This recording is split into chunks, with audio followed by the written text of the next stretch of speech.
Pessoal, estamos aqui novamente, dessa vez agora dando continuidade nas nossas videoaulas a respeito das equações de Maxwell. Nesta nós iremos falar sobre a lei de Faraday. Tá? A lei de Faraday é uma lei fundamental na física, né? Ela faz uma relação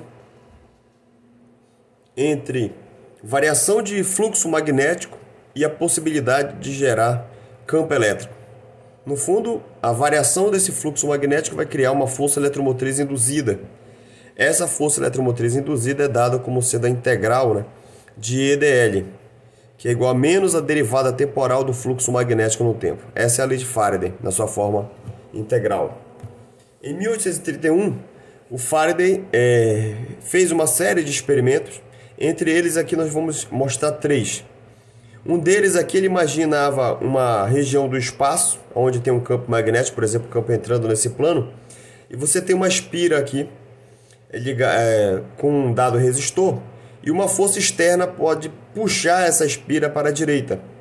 E o que ele percebia é que ocorre o aparecimento de uma corrente elétrica nessa espira. Então a espira dentro de um campo magnético, quando a espira é movimentada para a direita, surge uma corrente na espira. O segundo exemplo, ele mantém a espira parado, e agora quem se movimenta é o ímã que está gerando esse campo magnético, né? Você pode imaginar, por exemplo, um solenoide que esteja gerando esse campo magnético. Quando o ímã ou solenoide for movimentado para a esquerda, novamente aparece uma corrente induzida nessa espira.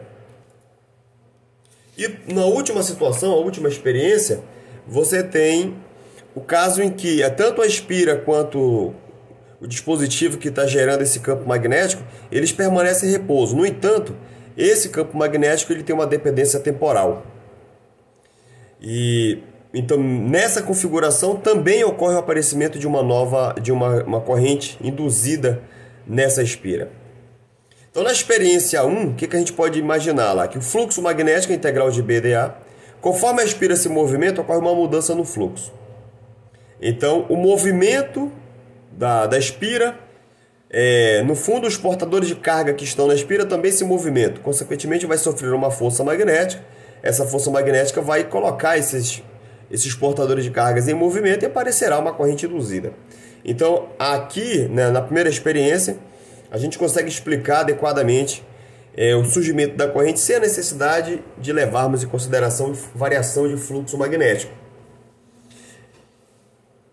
Na experiência 2, a corrente é produzida quando há um movimento relativo, né, do magneto, do ímã aqui, com a espira. E se nós olharmos através da relatividade especial, esse fenômeno é completamente compreendido, né? Tanto faz a espira estar em repouso ou o ímã em movimento, ou o ímã em repouso e a espira em movimento. Nós temos aí dependendo do referencial que a gente esteja olhando, as leis da física têm que ser as mesmas para todos os referenciais iniciais, né? Então, está dentro da relatividade sem problema nenhum.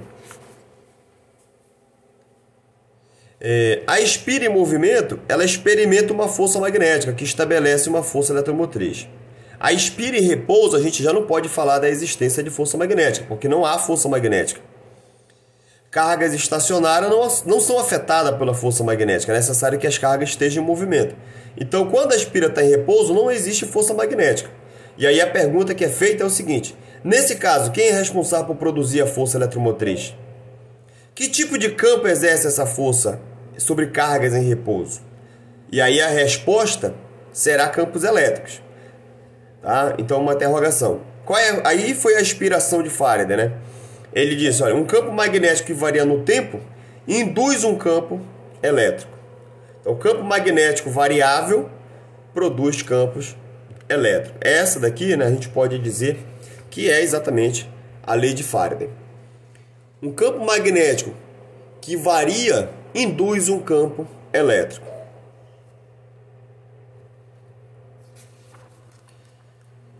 A força eletromotriz, tá, que é definida como sendo o epsilon é integral de E escalar dl, que é menos a derivada temporal do fluxo magnético. Então eu posso escrever esse fluxo magnético como sendo a integral de BdA, escalar em chapéu, onde esse N chapéu é um versor que está apontando para fora da superfície. Aqui a gente tem a lei de Faraday na forma integral. Tá? Se nós considerarmos um referencial, né, no qual o circuito esteja fixo, tá? Então essa derivada temporal está atuando unicamente em cima do campo magnético. E se nós usarmos o teorema de Stokes, que diz que uma integral do rotacional de B escalar dA é igual a uma integral de fechada de B dl, então eu posso escrever essa integral aqui como sendo o rotacional, né, do campo elétrico escalar n chapéu dA. Como consequência, a gente vai poder reescrever a lei de Faraday, só que agora na forma diferencial. Tá aqui, a integral do rotacional de E escalar dA é igual a menos a integral da derivada temporal do campo magnético escalar dA. Se nós reescrevermos a equação para um elemento de área diferente de zero, é verdadeiro se o rotacional desse campo elétrico for menos a derivada temporal do campo magnético. Ou seja, uma variação temporal de campo magnético gera uma circuitação de campo elétrico. Variação de campo magnético produz campo elétrico induzido. E um detalhe interessante é que o rotacional agora do campo elétrico não é mais zero, porque esse campo é um campo induzido. Ele não é mais um campo conservativo, como é o campo eletrostático, o campo coulombiano. Qual é a relação entre a lei de Gauss e a lei de Faraday? Né? Se nós imaginarmos que o campo total é a soma do campo coulombiano mais o campo induzido, se nós tomarmos o divergente nessa expressão, o divergente do campo coulombiano é ρ sobre ε0. O divergente do campo induzido, né, vai ser zero. Qual é a justificativa? Né? Se nós olharmos aqui essa expressão, ó, esse campo induzido, tá, ele está associado ao rotacional dele, que é menos a derivada temporal do campo magnético. Então, o divergente desse campo automaticamente é zero. Tá? Uma das formas da gente poder demonstrar também essa expressão é se nós reescrevêssemos esse campo a partir do rotacional. Tá? Associado a esse campo, como associado ao rotacional, a gente consegue demonstrar que essa divergência aqui vai ser igual a zero. Então a lei de Gauss ela vale não só para o domínio da eletrostática, mas também para o caso de campos que possam depender do tempo. Então a eletrostática tem o espectro de validade dela está além da eletrostática, a lei de Gauss. Aqui alguns comentários ainda a respeito da lei de Faraday. Na primeira experiência, que foi essa experiência aqui, que nós tínhamos um circuito, um trilho, né, por onde tem um campo magnético, conforme essa barra condutora se desloca, essa área está variando. A variação da área aí gera indiretamente uma variação do fluxo magnético. E essa variação induz o surgimento dessa força eletromotriz. Como a barra se move com velocidade constante, existe uma força magnética sobre os elétrons da barra, que é essa força magnética aqui, QVB, Q vetorial B. O aparecimento da corrente induzida pode ser explicado pela força magnética. Então aqui não é necessário falar de lei de Faraday, tá? Que a gente consegue entender como é que surge, né? Inclusive até o sentido dessa corrente aqui, se nós utilizarmos a regra da mão direita. Agora, a segunda experiência, quando o trilho se move para a esquerda e a barra fica fixa em repouso, nesse caso aqui, os elétrons que estão sobre a barra, né, eles, em relação ao campo magnético aqui, não vão experimentar força magnética, mas mesmo assim tem uma corrente induzida. Então o movimento do trilho não produz força magnética sobre os elétrons da barra, que está em repouso. A força eletromotriz tem uma origem ligada ao campo elétrico, induzido pelo fluxo magnético variável através da variação da área, né? Então aqui a gente está utilizando a lei de Faraday. E a terceira experiência da mesma forma. Agora não tem força magnética, mas o campo magnético aqui é variável com o tempo. Então existe uma corrente induzida, uma força eletromotriz induzida. Portanto, somente a experiência 2 e 3 apresentam uma força eletromotriz associada ao campo elétrico, induzido pelo fluxo magnético variável. Então, a variação de campo magnético está associada ao rotacional desse campo elétrico. E as perguntas que a gente pode fazer aqui também é qual a origem desse sinal de menos. Tá? Aí a origem, né, é a conservação de energia. E foi dado, né, essa resposta foi dada pelo físico teuto-estoniano Henrik Lens. O Lens associou esse sinal negativo aqui, que aparece na lei de Faraday, a conservação de energia. E o que diz a lei de Lenz? A lei de Lenz diz o seguinte: o sentido da corrente induzida é aquele que tende a se opor à variação do fluxo magnético ao longo do circuito barra espira, né? Então a gente tem um exemplo bem aqui, ó. Uma espira que está no plano e um ímã caindo em direção à espira. À medida que o tempo está passando, a velocidade de queda está aumentando. Consequentemente, mais linhas de campo vão estar cruzando essa superfície. E aí está variando o fluxo magnético. Então vai aparecer uma corrente induzida nessa espira aqui. Essa corrente induzida, ela vai se comportar como se ela fora um polo norte, no sentido de frear esse ímã. Qual o intuito? Evitar que aumente a variação do fluxo magnético. A mesma situação, uma situação aqui já é de comportamento diferente. O ímã está se afastando, então tem menos linha de campo atravessando a superfície. Então o fluxo está diminuindo com o tempo. Então a corrente induzida tende a criar um campo no sentido de aumentar esse fluxo. Ou seja, essa corrente induzida sempre será contrária à variação do fluxo magnético. Se o fluxo estiver crescendo, ela cria uma corrente no sentido de diminuir. Se a variação do fluxo estiver decrescendo, ela cria uma corrente no sentido de aumentar. Então tá aqui, ó. Se o sentido não fosse contrário à variação do fluxo magnético, bastaria que a gente desse uma pequena força externa para produzir o movimento inicial das partes de um circuito. E as forças magnéticas geradas pelas correntes induzidas manteriam o movimento e até mesmo poderiam acelerar. Imagine que essa caneta aqui fosse um tubo, por exemplo, de cobre, por exemplo. E aqui eu tivesse um ímã. Se eu empurrasse o ímã com uma velocidade V, se não tivesse aquele sinal de menos lá na lei de Faraday, o ímã sairia com uma velocidade maior do outro lado. Então você estaria criando energia. E isso viola a conservação de energia. Daí a necessidade do sinal de menos na lei de Faraday. Tá?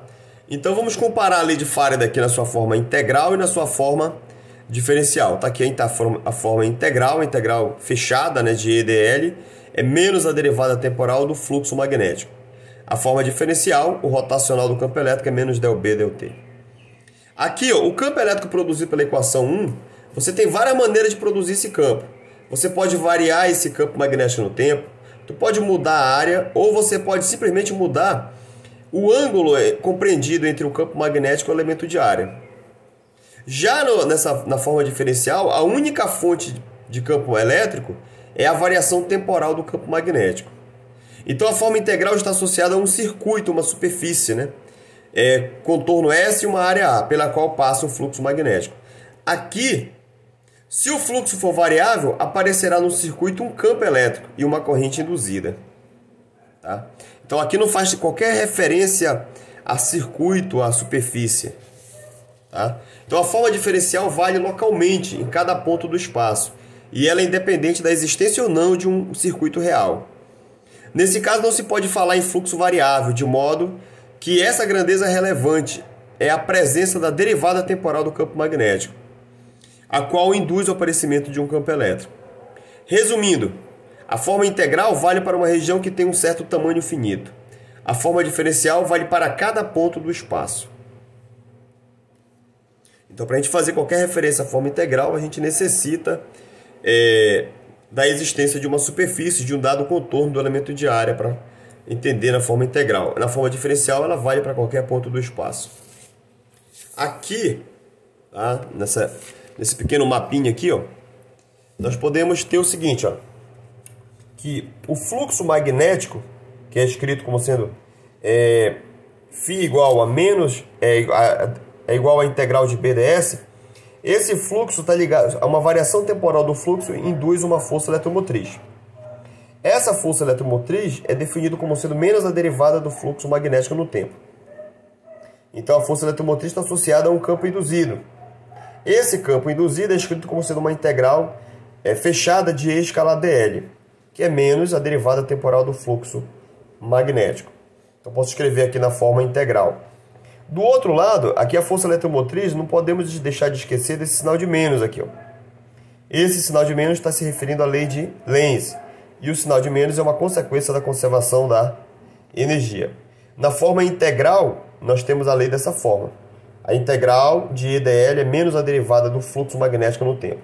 A forma diferencial, o rotacional do campo elétrico é menos a derivada temporal do campo magnético. E aqui não faz qualquer referência à superfície, ao contorno, ela vai de qualquer ponto do espaço. Tá? Então tem essa generalização. Na próxima aula nós vamos falar sobre a lei de Ampère com a correção de Maxwell.